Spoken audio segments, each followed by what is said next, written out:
Madame la Présidente, Mesdames, Messieurs, chers amis, encore une fois, c'est un plaisir que d'intervenir devant vous au nom de la section des fermiers et métayers. Comme il est de coutume, je vais essayer de ne pas vous ennuyer trop longtemps et de respecter le temps qui m'est imparti. Merci. Mais avant de rentrer dans le vif du sujet, je voudrais remercier l'ensemble des personnes qui ont contribué au bon fonctionnement de notre section. Merci à Nathalie et Clémence qui nous assistent et me facilitent la vie dans l'exercice de ce mandat. C'est un plaisir que de travailler avec elles. Merci également à tous les juristes des fédés. Ils sont un peu dans l'ombre, mais font un travail extraordinaire. Merci enfin aux administrateurs de la SNFM qui se sont tous beaucoup impliqués cette année. N'est-ce pas, Bertrand? Ils ont beaucoup travaillé et ont su impulser cette dynamique également dans les sections départementales. Oui, nous avons beaucoup travaillé au cours de cette année. Les sujets étaient nombreux et l'actualité n'a fait qu'accélérer les choses.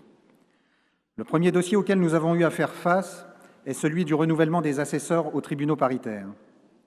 Vous le savez, pour la première fois, il ne s'agissait plus d'élire nos représentants fermiers et bailleurs, mais de présenter des candidats qui seraient ensuite désignés par les présidents des cours d'appel, sur proposition des préfets.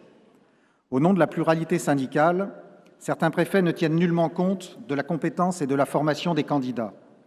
Nous disons que c'est anormal.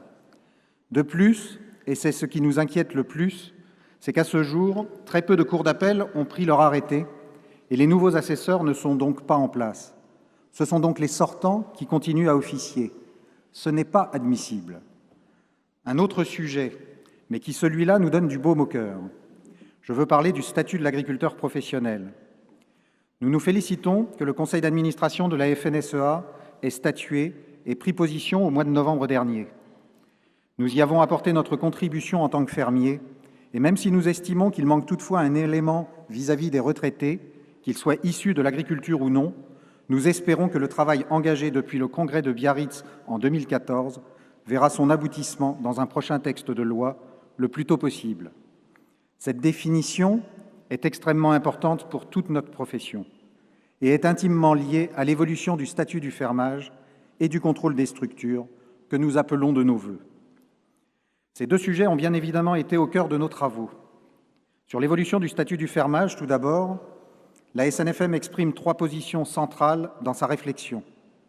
Pouvoir rester fermier pendant toute sa carrière, donner davantage de liberté aux bailleurs et enfin transmettre son exploitation dans sa globalité. Pourquoi pouvoir rester fermier pendant toute sa carrière?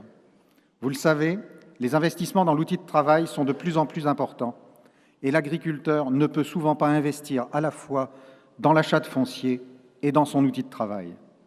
Cette difficulté à mobiliser autant de capitaux est un vrai frein au développement et à l'installation de jeunes agriculteurs. Ceci ne veut pas dire que nous nous interdisions d'acquérir du foncier, mais cela doit rester un véritable acte de gestion patrimoniale. Qu'est-ce qui peut nous empêcher de rester fermiers? Tout d'abord, la vente par le bailleur. Et là, 2 solutions s'offrent à nous. Acheter, mais ce n'est pas obligatoirement le but du fermier. L'autre solution est de trouver un acquéreur. Nous proposons l'instauration d'un transfert du droit de préemption du fermier. Charge à lui de trouver un investisseur de substitution.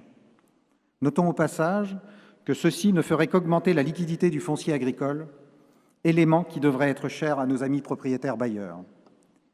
L'autre cas est la reprise par le bailleur, soit pour cultiver lui-même, et alors si le bailleur a le statut d'agriculteur professionnel, il ne serait pas raisonnable de vouloir s'y opposer, soit pour faire cultiver par un autre fermier, ce qui doit rester impossible, sauf s'il y a eu défaillance du fermier en place, auquel cas il faut réellement simplifier la possibilité de reprise par le propriétaire. Soit enfin pour faire exploiter en travail à façon intégrale, ce qui doit clairement être rendu impossible, car cela engendrera la disparition progressive des agriculteurs professionnels sur le territoire et nous aboutirons à une désertification de nos campagnes. Qu'entendons-nous par donner davantage de liberté aux bailleurs? Ceci peut paraître contradictoire avec la défense des fermiers, mais non, c'est tout le contraire. Certains propriétaires hésitent à donner leurs terres à bail. Pourquoi? Peur de la durée? C'est un faux problème. Il existe des baux de durée différentes. Contrairement aux idées reçues, le bail à durée indéterminée n'existe pas et les possibilités de congé aux preneurs en fin de bail et même en cours de bail, sont multiples. Il y a des règles à respecter. Peut-être ces règles sont-elles à faire évoluer. Si la durée fait réellement peur, nous ne comprenons pas certaines volontés de promouvoir le bail de 25 ans, le bail emphytéotique ou le bail cessible. La faible rentabilité du fermage? Encore une fois, c'est une fausse idée. Le rendement du fermage est de 1 à 2%, ce qui peut paraître peu. Mais quel autre placement donne à la fois du rendement, de la garantie sur la durée, voit son capital prendre de la valeur, mais également peut disposer d'avantages fiscaux? Peur de ne pas pouvoir reprendre le bien s'il devenait constructible ou s'ils voulaient le cultiver eux-mêmes? Encore une fois, c'est un faux problème. C'est déjà prévu dans le code rural. Quelle solution proposons-nous? En réalité, le propriétaire souhaiterait simplement pouvoir vendre plus facilement, que ce soit en cours du bail ou à la fin du bail.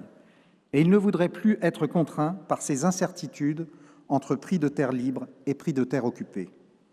Il faut inscrire dans la loi, après l'avoir négocié entre la SNPR et la SNFM, la progressivité du prix de vente de la terre en fonction de la durée du bail restant à courir. Ainsi, les deux parties sauraient à quoi s'en tenir dès la signature du bail. De fait, lorsque le propriétaire voudra vendre, les terres seront estimées, soit de gré à gré, soit à dire d'experts, et à ce moment, soit le fermier acquiert les terres au prix proposé, soit il trouve un porteur de capital, soit il choisit de ne pas acquérir les terres.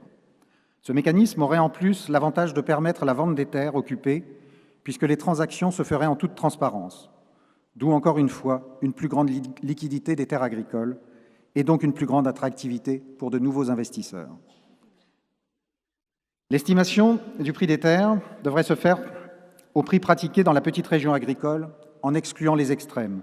Ceci permettrait d'éviter bon nombre de contestations et de demandes de révision de prix.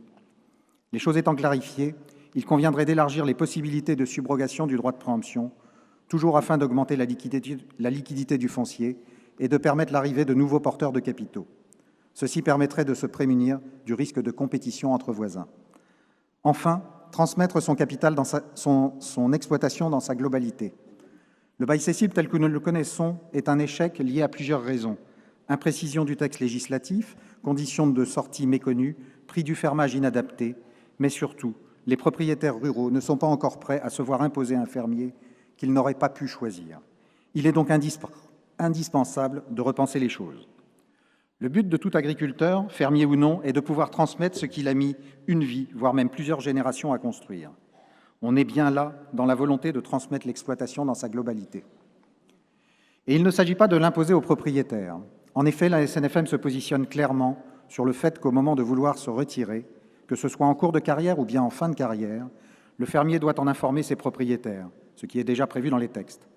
Mais il devrait pouvoir présenter en toute transparence le candidat à la reprise de son exploitation et devrait obtenir le consentement de tous les propriétaires pour le repreneur proposé. Le cessionnaire devra donc signer de nouveaux baux avec l'ensemble des propriétaires. Et nous le disons également clairement, quand bien même ce serait le fils du fermier sortant, l'accord préalable de l'ensemble des bailleurs serait nécessaire. Il est clair que la transmission de l'exploitation devrait continuer à être soumise à la fois au respect de ce nouveau contrôle des structures que nous appelons de nos vœux, mais également bien sûr au respect des qualités d'agriculteurs professionnels indispensables à notre profession. Enfin, et je terminerai par là sur le contrôle des structures, nous le disons clairement, sa suppression serait une grave erreur pour toute l'agriculture. Mais nous disons également qu'il doit probablement évoluer, et la notion de contrôle de concentration excessive est une piste à étudier. Merci de votre attention.